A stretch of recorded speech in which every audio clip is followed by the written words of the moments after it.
তাহলে দোয়া কবুলের শর্ত ঠিক রেখে দোয়া করলে ওই দোয়া কবুল হয়। তবে দোয়ার প্রথম অবস্থা হয় যে আল্লাহ তাআলা হয়তো যেটা চেয়েছে সাথে সাথে দিয়া দেয়। 2 নম্বর বিষয়, আল্লাহ তাআলার কাছে দোয়া করবার পর, কিছু চাবার পর বান্দা যেটা চেয়েছে আল্লাহ সেটা দেয় না, বরং আল্লাহ তাআলা ওই চাওয়া জিনিসের বিকল্প ভালো আর একটা জিনিস তাকে দিয়ে দেয়। যদি আমাদের কোনো কিছুর প্রয়োজন হয়, একজন মুমিন সর্বদা চায় কার কাছে?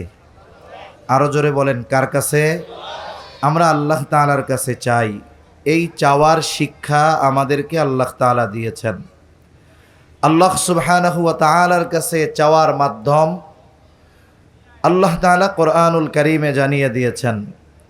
কখনো নামাজের মাধ্যমে আমরা আল্লাহর কাছে সাহায্য চাই, কখনো ধৈর্যের মাধ্যমে চাই, কখনো নবীজির শিখিয়ে দিয়ে দেওয়া কিছু দোয়া পাঠ করার মাধ্যমে আল্লাহ তাআলার কাছে সাহায্য চাই।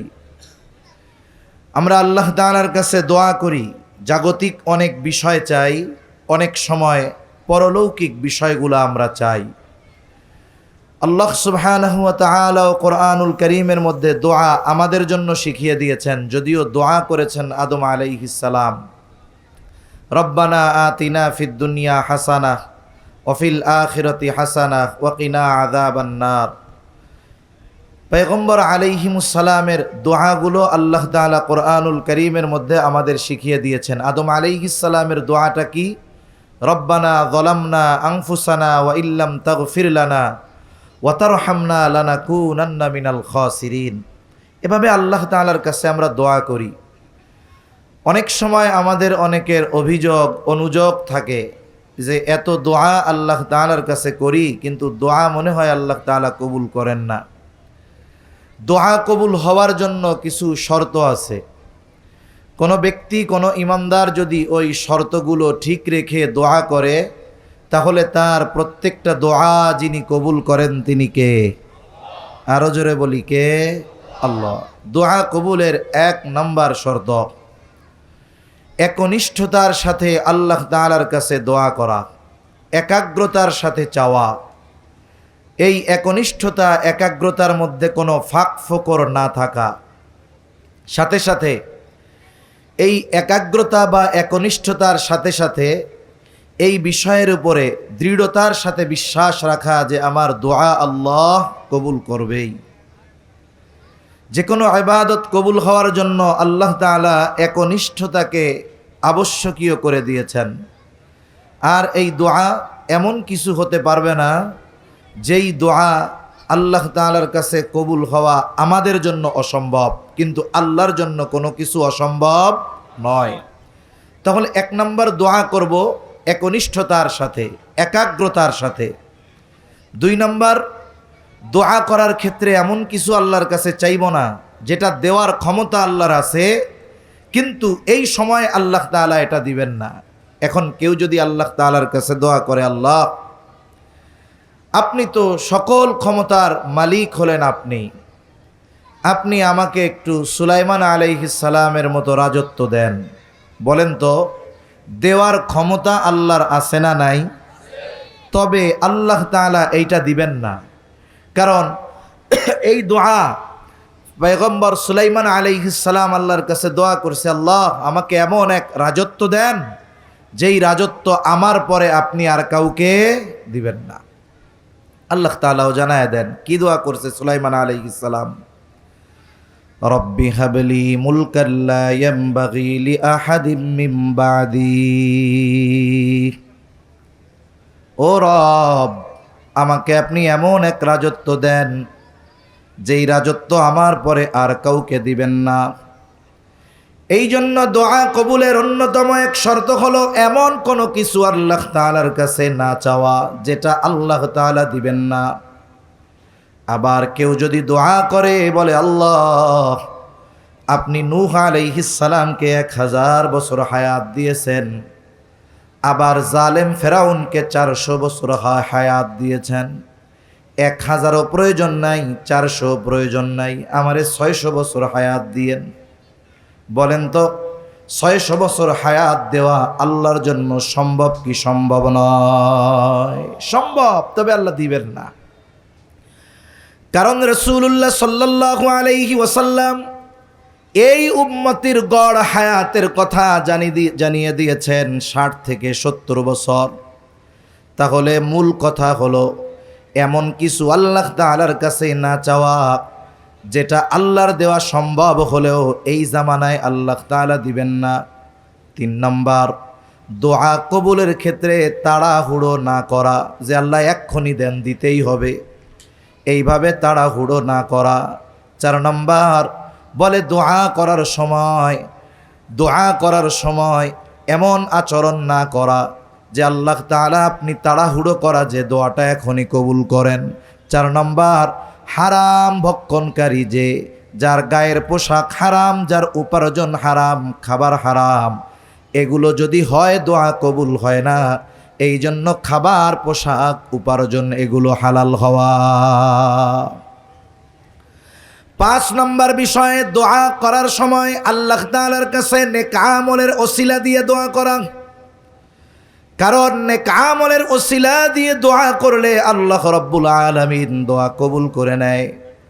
হাদিসের মধ্যে প্রসিদ্ধ একটি ঘটনা আছে। 3 যুবক ভ্রমণের জন্য বের হয়েছে। কিছু দূর যাবার পর এক পাহাড়ের পাশ দিয়ে তারা পথ চলতেছে। হঠাৎ আকাশ মেঘাচ্ছন্ন, ঝড় উঠল, বৃষ্টি শুরু হয়ে গেল। বৃষ্টি থেকে, ঝড় থেকে বাঁচার জন্য তারা পাহাড়ের পাদদেশে একটা গর্তের মধ্যে আশ্রয় নিল। তারা চিন্তা করতেছে বৃষ্টি শেষ হবে, ঝড় শেষ হবে, আমরা বাড়িতে ফিরে যাব। কিন্তু আল্লাহ তাআলা ভিন্ন কিছু চাইলেন। উপর থেকে একটা বড় পাথর গড়িয়ে তাদের গর্তের মুখের উপরে পড়ল। এই বিশাল পাথরটা গর্তের মুখের উপরে পড়েছে। গর্তটা পুরোপুরি বন্ধ হয়ে গেছে, কোনো আলো নাই, কেউ কাউকে দেখা যায় না, কেমন যেন আমাবস্যার অন্ধকার। 3 যুবক তাদের সর্বশক্তি দিয়ে ধাক্কাধাক্কি করে পাথরটা এক চুল পরিমাণও নড়াতে পারে নাই। এবার তারা চূড়ান্ত রূপে হতাশ। আর বুঝি বাড়িতে ফিরে যাওয়া হবে না, মায়ের চেহারা আর দেখা হবে না। 3 জনে পরামর্শ করলো কি করা যায়। বলে আমাদের শক্তি এই পাথর সরাতে ব্যর্থ হতে পারে, তবে এই পাথর সরানো অতি সহজ, যার জন্য তিনি কে। 3 যুবক পরামর্শ করলো আমরা আল্লাহ তাআলার কাছে দোয়া করব, সাহায্য চাইব। তবে এই সাহায্য এমন কর্ম, এমন আমলের ওসিলা দিয়ে চাইব যেই আমলটা একমাত্র আল্লাহ তাআলার জন্যই আমরা করেছি, দুনিয়ার কারো জন্য করি নাই, দুনিয়ার কাউকে দেখানোর জন্য করি নাই, একমাত্র আল্লাহ তাআলার সন্তুষ্টির জন্য করেছি। এবার প্রথম যুবক আল্লাহ তাআলার কাছে দোয়া করে, বলে আল্লাহ, আমি একজন রাখাল, ছাগলের রাখাল, আমি ছাগল চড়াই। প্রতিদিন ছাগল চড়ানোর পর যখন বাড়িতে ফিরে আসি, ছাগলের দুধ দহন করি। দহন করার পরে এই দুধ আমার ঘরে বৃদ্ধ পিতামাতাকে আমি সর্বপ্রথম পান করাই। এরপরে তারা পরিতৃপ্ত হবার পরে যা অবশিষ্ট থাকে আমার স্ত্রী সন্তানদের আমি পান করাই। আমি কখনোই আমার মা বাবার আগে আমার স্ত্রী সন্তানদের দুধ পান করানোটা পছন্দ করি না। ঘটনাক্রমে একদিন আমার বাড়িতে ফিরতে অনেক রাত হয়ে গেল। বাড়িতে ফিরে দেখলাম আমার স্ত্রী সন্তান ক্ষুধায় কাতর। আমি ছাগলের দুধ দহন করলাম। দহন করে দুধের পাত্র আমি আমার বৃদ্ধ মা বাবার কাছে নিয়ে গেলাম। রাত বেশি হয়ে যাওয়ায় আমার মা বাবাও গভীর ঘুমে আচ্ছন্ন। আমি তাদেরকে ডাকাও পছন্দ করলাম না, আবার আমি তাদের আগে সন্তান স্ত্রীকে দুধ পান করানো পছন্দ করলাম না। আমি দুধের পাত্র হাতে অপেক্ষায় থাকলাম কখন আমার মা বাবা ঘুম থেকে জাগ্রত হবে। মা বাবা ঘুম থেকে জাগ্রত হলো, তাদেরকে দুধ পান করালাম। এরপরে আমি আমার স্ত্রী সন্তানকে দুধ পান করালাম। ও মালিক, আমার এই কাজটা যদি শুধুমাত্র আপনার জন্য হয়ে থাকে, মুসিবতে পড়েছি, বিপদে পড়েছি, আল্লাহ এই বিপদ থেকে আপনি আমাদের উদ্ধার করেন। এই ভালো কাজের ওসিলা দিয়া দোয়া করেছে। নবীজি সাল্লাল্লাহু আলাইহি ওয়াসাল্লাম বলেন, মুহূর্তের মধ্যে তার দোয়া কবুল হয়ে গেছে। পাথরটা সামান্য একটু সরে গেছে, আলো আসে, দেখা যায়, তবে এখনো বের হবার পরিমাণ ফাঁকা হয় নাই, রাস্তা হয় নাই। এইবার দ্বিতীয় যুবক আল্লাহ তাআলার কাছে দোয়া করে বলে, আল্লাহ, আমার একজন চাচাতো বোন অভাবী ছিল, দরিদ্র ছিল, আমি তাকে কিছু অর্থ দিয়ে সহযোগিতা করেছিলাম। এই বিষয়টাকে কেন্দ্র করে আর তার দারিদ্রতার সুযোগ নিয়ে আমি তার সাথে জেনায় লিপ্ত হতে ইচ্ছা পোষণ করলাম। একটা সময় অভাবের কারণে সে আমার প্রস্তাবে রাজি হয়ে গেল। আমি যখন তার সাথে গোপন অভিসারে মিলিত হব, আমার ওই চাচাতো বোন আমাকে বলল, ভাই, তুমি যেটা করতে চাচ্ছ এটার ব্যাপারে তুমি আল্লাহকে ভয় করো। এই কথা বলার সাথে সাথে আমি তার থেকে চলে আসলাম, ফিরে আসলাম। যুবক বলে, আল্লাহ, আমার এই কাজ থেকে ফিরে আসাটা যদি শুধুমাত্র আপনার জন্য হয়, আয় আল্লাহ, আমরা মুসিবতে পড়েছি, বিপদে পড়েছি, আপনি আমাদেরকে এই বিপদ থেকে উদ্ধার করেন। নবীজি সাল্লাল্লাহু আলাইহি ওয়াসাল্লাম বলেন, এই ব্যক্তি দোয়া করার সাথে সাথে দোয়া কবুল হয়ে গেল। পাথরটা আর একটু সরে গেল, এখনো বের হওয়ার মতো জায়গা হয় নাই। এইবার তৃতীয় ব্যক্তি আল্লাহর কাছে দোয়া করে বলে, আল্লাহ, একদিন এক লোককে আমি আমার কাজের জন্য নিলাম, সারাদিন কাজ করবার পর লোকটা তার মজুরি না নিয়ে আমার থেকে চলে গেল। আমি তার ওই পারিশ্রমিক মজুরির পয়সাটা, টাকাটা আলাদা করে রাখলাম, অপেক্ষায় আছি, এই বুঝি সে আসে আর তার হকটা তাকে দিয়ে দিব। কিন্তু দীর্ঘদিন পার হয়ে গেল, লোকটার আসার খবর নাই। আমিও তার এই টাকাটা ফেলে রাখা পছন্দ করলাম না। আমি তার ওই পারিশ্রমিকের মূল্য দিয়ে ছোট্ট একটা ছাগলের বাচ্চা ক্রয় করলাম। বাচ্চাটা বড় হলো, একটা সময় বাচ্চাটা বড় হবার পরে এটাও বাচ্চা দিল। এক সময় মোটামুটি বড় একপাল ছাগল হয়ে গেল, যেটা রক্ষণাবেক্ষণ করা আমার জন্য সম্ভব হচ্ছিল না। এগুলোর মধ্য থেকে কয়েকটা বিক্রয় করে আমি একটা রাখাল এই ছাগল পালনের জন্য নিয়োগ দিলাম। বিশাল একপাল ছাগল হয়ে গেল। দীর্ঘদিন পর ওই লোকটা আমার কাছে এসে বলে, ও ভাই, তোমার কাছে আমার কিছু পাওনা আছে, আমার পাওনাটা আমারে দিয়ে দাও। আমি তাকে রাখাল সহ ছাগলের ওই বিশাল পাল দেখা দিয়া বললাম, এই যে তোমার পারিশ্রমিক মজুরি, তুমি এগুলো নিয়ে যাও। লোকটা বলে, বলো কি? তখন আমি তারে খুইলা বললাম, তোমার পয়সা দিয়ে একটা ছাগলের বাচ্চা কিনেছিলাম, আল্লাহ বরকত দিয়েছে, এত বরকত যে এগুলো লালন পালন করার জন্য আমার একটা রাখালের ব্যবস্থাও করা লাগছে। আয় আল্লাহ, লোকটা ছাগল সহ রাখালের ওই পাল সহ, ছাগল সহ রাখাল সহ ওই ছাগলের পাল ধরে সে নিয়ে চলে গেল। একটা ছাগলও আমারে দেয় নাই। এই না দেওয়ার কারণে আমি মনক্ষুণ্ণ হই নাই, কষ্ট পাই নাই। ও মালিক, আমার এই কাজটা যদি শুধুমাত্র আপনার সন্তুষ্টির জন্য হয়, বিপদে পড়েছি, আল্লাহ আপনি আমাদের উদ্ধার করেন। নবীজি সাল্লাল্লাহু আলাইহি ওয়াসাল্লাম বলেন, এই লোকটার দোয়াও আল্লাহ তাআলার কাছে কবুল হয়ে গেল। সাথে সাথে পাথরটা আর একটু সরে গেল, বের হওয়ার মতো জায়গা হয়ে গেল। 3 ব্যক্তি বের হলো, নিরাপদে তাদের বাড়ি পৌঁছায় গেল। তার মানে কোন নেক আমল আমি আপনি আল্লাহর জন্য করেছি, আমারটা আপনি জানেন না, আপনারটা আমি জানি না। এই জন্য যখন দোয়া করব আল্লাহ তাআলার কাছে, যেই আমলটা একমাত্র আল্লাহর জন্য করেছি, এই ধরনের আমলের ওসিলা দিয়ে আল্লাহর কাছে দোয়া করব। আরো কয়েকটা শর্ত আছে, শর্তগুলো আর লম্বা করব না। এখন এইভাবে এই শর্তগুলো ঠিক রেখে যখন কোনো আল্লাহর বান্দা আল্লাহর কাছে দোয়া করে, বলে আল্লাহ তাআলা ওই ব্যক্তির সব দোয়াগুলো কবুল করে নেয়। আর যখন কোনো ব্যক্তির কোনো দোয়া কবুল হয়, বলে ওই দোয়ার অবস্থা কমপক্ষে 4 ধরনের হয়। কয় ধরনের? দোয়া কবুল হয়, তবে দোয়া কবুলের ধরনটা চারভাবে হতে পারে।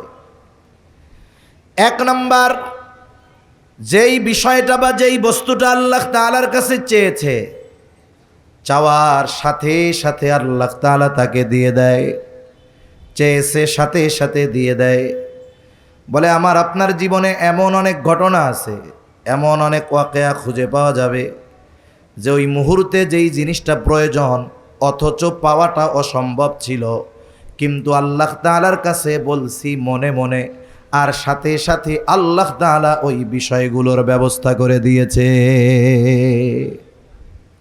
দোয়া শুধু হাত উঁচা কইরা করতে হয় তা না, দোয়ার জন্য শুধু মুখ দিয়ে উচ্চারণ করতে হয় তা না। আল্লাহর কাছে চাওয়ার মাধ্যম অনেক আছে। বান্দার সাথে, আল্লাহর সাথে বান্দার হৃদয়ের ভাষায়ও কথোপকথন হয়, ঠিক কিনা বলেন? অনেক সময় এমন হয়, দেখা যায় আমি আপনি এক জায়গায় যাব, খুব জরুরি দরকার। মনে করেন একজন লোক একেবারে প্রত্যন্ত অঞ্চল, যেই জায়গাগুলোতে সন্ধ্যার পরে গাড়ি চলে না, লোকজন পাওয়া যায় না। বলতে পারেন হুজুর এখন এরকম এলাকা আছে নাকি? বলে হ্যাঁ আছে। বাংলাদেশে এমনও জায়গায় সফর হয়েছে যেই সব এলাকায় সন্ধ্যার আগে সব বাজারগুলো বন্ধ হয়ে যায়, সন্ধ্যার পরে কোনো দোকান খোলা থাকে না, আগেই বন্ধ করে মানুষজন বাড়িতে চলে যায়। মানুষজন যদি বাজারে রাস্তাঘাটে না থাকে, তাইলে ওই সব রাস্তায় কি গাড়ি পাওয়া যাবে? পাওয়া যাবে না।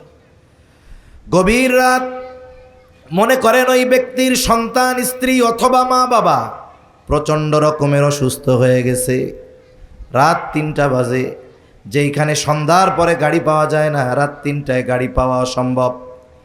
এখন যদি ওই অসুস্থ ব্যক্তিকে হাসপাতালে না আনা যায়, তাহলে বড় ধরনের ক্ষতি হয়ে যেতে পারে। লোকটা বাড়ির থেকে বের হলো, সে নিজেও জানে রাস্তায় গেলে গাড়ি পাওয়া যাবে না, কিন্তু হাত উঁচু করে নয়, মুখ দিয়ে নয়, ও মনের ভাষায় আল্লাহ তাআলার কাছে বলে, আল্লাহ মুসিবতে পড়েছি, আপনি মুসিবত থেকে উদ্ধার করেন। এই কথা দিলে দিলে বলতে বলতে রাস্তায় যখন গেল, দেখা গেল তার জন্য একটা অটো দাঁড়ায় আছে। জিজ্ঞাসা করে যাবা কই? বলে আমি তো যাব থানা শহরে। কেন? বলে আমার আত্মীয় আসবে, ওইখানে গাড়ি থেকে নামবে, আমার রাত ৩টার সময় ওইখানে থাকতে বলছে। তাহলে দেখুন, ওর যাওয়া দরকার যেই জায়গায়, আল্লাহ তাআলা এরও প্রয়োজনটা দিয়েছে ওই জায়গায়। কেমন যেন ওই গাড়িওয়ালা এই ব্যক্তির জন্য অপেক্ষা করতেছে। এই যে দোয়া করার সাথে সাথে দোয়া কবুল হলো, এই ধরনের সাথে সাথে দোয়া কবুল হওয়ার ঘটনা আমার আপনার জীবনে কম বেশি প্রতিনিয়ত ঘটে, কিন্তু আমরা খেয়াল করি না। এ বিষয়গুলো যদি আমরা খেয়াল করতাম, তাইলে বুঝতে পারতাম যে চাইছি যেটা, দরকার যেটা, এটা আল্লাহ সাথে সাথে দিয়ে দিয়েছে। তাহলে দোয়া কবুলের শর্ত ঠিক রেখে দোয়া করলে ওই দোয়া কবুল হয়, তবে দোয়ার প্রথম অবস্থা হয় যে আল্লাহ তাআলা হয়তো যেটা চেয়েছে সাথে সাথে দিয়া দেয়। ২ নম্বর বিষয়, আল্লাহ তাআলার কাছে দোয়া করবার পর, কিছু চাবার পর বান্দা যেটা চেয়েছে আল্লাহ সেটা দেয় না, বরং আল্লাহ তাআলা ওই চাওয়া জিনিসের বিকল্প ভালো আর একটা জিনিস তাকে দিয়ে দেয়। অল্টারনেটিভ, বিকল্প কোনো কিছু আল্লাহ তাআলা দেন। কারণ কোন জিনিসের মধ্যে কল্যাণ আছে, কোনটার মধ্যে অকল্যাণ আছে, আমার আপনার চোখে ভালো লাগলেও সেটার মধ্যে অকল্যাণ যদি থাকে, জানেন কে? আল্লাহ। হয়তো আমি আপনি চাইছি ভালো কোনো জিনিস, কিন্তু আল্লাহ দেন নাই, আল্লাহ দিয়েছেন অন্য কিছু। অনেক সময় দোয়ার মাধ্যমে কি হয়, মানুষ আল্লাহর কাছে দোয়া করে, দুনিয়ার চায়, অনেক জিনিস চায়, সব শর্ত ঠিক আছে, এরপরেও সে মনে করে দোয়া কবুল হয় নাই, অথচ ওই দোয়ার বদৌলতে আল্লাহ তাআলা তাকে অনেক বড় বিপদ আপদ মুসিবত থেকে হেফাজত করে। দোয়ার ৩ নম্বর অবস্থা, আল্লাহ রাব্বুল আলামিন দোয়ার বস্তু নগদেও দেন না, বিকল্প কোনো কিছু দেন না, বলে দেন তবে সেটা বিলম্বে দেন। একজন আল্লাহর বান্দা ২০১০ সাল থেকে দোয়া করে, বলে আল্লাহ আমারে একটু আপনার ঘর নবীর রওজা জিয়ারতের তৌফিক দেন, সুযোগ দেন। দোয়া করতেছে, সে ২০২৪ সালে আল্লাহর ঘর আর নবীর রওজা জিয়ারতের সুযোগ পেয়েছে। তাহলে দোয়া করছে 10 সালে, দিছে আল্লাহ 14 সালে। তাহলে দোয়ার তৃতীয় অবস্থা হলো বান্দাকে আল্লাহ তাআলা তার চাওয়া বস্তু দেন, তবে সাথে সাথেও নয়, বিকল্প কোনো কিছু নয়, বরং বিলম্বে আল্লাহ তাআলা দেয়। 4 নম্বর অবস্থা বলে দুনিয়ায় দেন না, বিলম্বেও দেন না, বিকল্পও দেন না, নগদেও দেন না, বরং বান্দার ওই চাওয়ার প্রতিদানটা আল্লাহ আখিরাতের জন্য রেখে দেয়। কিয়ামতের দিন বান্দার হাতে যখন আল্লাহ তাআলা আমলনামা পৌঁছায়া দিবে, প্রত্যেকের হাতে প্রত্যেকের আমলনামা পৌঁছায়া যাবে। আমলনামা যেই ভাষায় হোক না কেন, মানুষ যত গণ্ড মূর্খ হোক না কেন, সকলকে আমলনামা পড়বার যোগ্যতা যিনি দিবেন তিনি কে? সবাই আমরা আমাদের আমলনামা পড়তে পারবো। এইবার বান্দা আমলনামা পড়বে, এক পাশে আমল আর এক পাশে সওয়াব। সে দেখবে আমার গোটা হায়াতের নামাজের সওয়াব এত, রোজার সওয়াব এত, দান সাদকার সওয়াব এত, মানুষকে ভালো আচরণ করেছি মানুষের সাথে তার সওয়াব এত, জিকিরের সওয়াব এত। এইভাবে এক পাশে আমল আর এক পাশে তার ওই আমলের বিনিময়ে প্রাপ্ত সওয়াবগুলো লেখা থাকবে। এক পাশে সর্বশেষ বিশাল এক সওয়াবের পরিমাণ লেখা থাকবে, কিন্তু তার বিপরীতে বড় কোনো আমল পরিলক্ষিত হবে না। বান্দা এবার অবাক হয়ে আল্লাহ তাআলার কাছে জিজ্ঞাসা করবে, বলবে আল্লাহ, নামাজের সওয়াব, রোজার সওয়াব, হজের সওয়াব, যাকাতের সওয়াব সবগুলো বুঝতে পারলাম, কিন্তু এই পাশে বিশাল এক সওয়াবের পরিমাণ, কিন্তু উল্লেখযোগ্য কোনো আমল তো দেখি না। কোন আমলের কারণে এত সওয়াব আল্লাহ দিলেন? আল্লাহ তাআলা তখন বলবে, বান্দা, তুমি যে দুনিয়ায় আমি আল্লাহর কাছে দোয়া করতে চাইতা, ও বান্দা, তুমি মনে করতা যে তোমার ওই চাওয়া জিনিস আমি তোমারে দেই নাই, এই জন্য হতাশ হইতা, বলতা আরে পাইলাম না। দোয়া মনে হয় আল্লাহ তাআলা কবুল করে না। বলে, বান্দা, তোমার ওই চাওয়া বস্তুগুলো তোমার কল্যাণের জন্যই আমি দুনিয়ায় দেই নাই। ওই যে দুনিয়ায় যেই চাওয়া বস্তুগুলা দেই নাই, ওই বস্তুগুলো দুনিয়ায় না দিয়ে আজকে তোমার আমলনামায় সওয়াবের পাহাড় দিয়ে দেওয়া হয়েছে। লোকটা এবার আল্লাহর কাছে বলবে, আল্লাহ, তাইলে দুনিয়ায় যেগুলো দিছিলেন ওইগুলো দুনিয়ায় না দিয়ে সব একসাথে আখেরাতে দিতেন, তাইলেই না ভালো হইতো। তার মানে দুনিয়াতে যদি দোয়ার শর্ত ঠিক রেখে এমন কোনো কিছু আমাদের মনে হয় যে আমাদের দোয়া মনে হয় কবুল হচ্ছে না, এটা মনে হয় আল্লাহ দিচ্ছে না, হতাশ হওয়া যাবে না, বরং ওই চাওয়াকে আরো বড় পরিমাণে আখেরাতে আমাদের দিবেন কে? আল্লাহ তাআলা দিবেন। এজন্য দোয়া কবুলের ব্যাপারে হতাশ হওয়া যাবে না, নিরাশ হওয়া যাবে না। এটাও দোয়া কবুলের অন্যতম এক শর্ত। দোয়া করার সাথে সাথে নিরাশ হওয়া যাবে না, আল্লাহ মনে হয় কবুল করবে না, এটা করা যাবে না। কেউ যদি মনে করে আল্লাহ মনে হয় কবুল করবে না, তাহলে দোয়া কবুলের ক্ষমতার ব্যাপারে আল্লাহকে অক্ষম মনে করা হবে। কিন্তু সকল চাওয়া দেওয়ার ক্ষমতা আল্লাহর আছে না নাই? অবশ্যই আছে। এই জন্য দোয়া করার ক্ষেত্রে আমরা কখনো কার্পণ্যতা করব না, বরং দোয়া হলো এমন এক অস্ত্র যার মাধ্যমে অসম্ভবকে সম্ভব করা যায়। দোয়া এটা এমন এক অস্ত্র যার মাধ্যমে অসম্ভবকে সম্ভব করা যায়। তিরমিজির বর্ণনা আসছে, দোয়ার মাধ্যমে বান্দা তার ভাগ্যের পরিবর্তন ঘটাতে পারে। এজন্য বান্দা যদি আল্লাহর কাছে চায়, আল্লাহ তাআলা খুশি হয়। আল্লাহ তাআলা এই জন্য বলেন, ওয়া ক্বালা রাব্বুকুম উদউনি আস্তাজিব লাকুম। আল্লাহ সুবহানাহু ওয়া তাআলা জানায় দেন, বান্দা, উদউনি আস্তাজিব লাকুম, আমাকে তোমরা ডাকো, আমি তোমাদের ডাকের সাড়া দিব। তাহলে যেই বান্দা আল্লাহকে ডাকে, বান্দার ডাকের সাড়া যিনি দেন তিনি কে? তবে এই ডাকাটা হতে হবে দৃঢ়তার সাথে, ইস্তেকামাতের সাথে, একনিষ্ঠতার সাথে ডাকতে হবে। এই যে দৃঢ়তা, একনিষ্ঠতা, এটার অনেক দাম। কারণ দুনিয়ার মানুষ জাগতিক বিষয়ে সফলতা অর্জনের অন্যতম মাধ্যম একনিষ্ঠতা আর দৃঢ়তা। এগুলোর মাধ্যমে মানুষ জাগতিক সফলতা অর্জন করতে পারে। আর যদি একনিষ্ঠতার সাথে দৃঢ়তার সাথে আল্লাহকে ডাকে, তাহলে ওই ডাকের সাড়া আল্লাহ দিবেন কি দিবেন না? দিবেন। এজন্য দৃঢ়তা বড় এক জিনিস। যে কোনো আমলের ফলাফল পাওয়ার জন্য একনিষ্ঠতা এবং দৃঢ়তা দরকার। দৃঢ়তা আর একনিষ্ঠতার সাথে যে কোনো আমল করলে ওই আমলের ফল আল্লাহর পক্ষ থেকে পাওয়া যায়। দুনিয়ায় না পাওয়া গেলে আখিরাতেও পাওয়া যাবে। দুনিয়াতেও গুনাহ করার ক্ষেত্রেও মানুষ অনেক সময় একনিষ্ঠতার সাথে গুনাহ করে। এমনও হয় কোন পাপী সে যদি একনিষ্ঠতা আর দৃঢ়তার সাথে আল্লাহ তাআলাকে ডাকে, আল্লাহ তার ডাকেও সাড়া দেয়। সুবহানাল্লাহ কোন। ঘটনা আছে, বলে একজন মুশরিক ছিল, মুশরিক মূর্তি পূজক। তার একটা দেবতা ছিল, তার নাম হলো সনম। সে ওই মূর্তির পূজা করত, বারবার তারে ডাকতো সনম সনম সনম সনম সনম।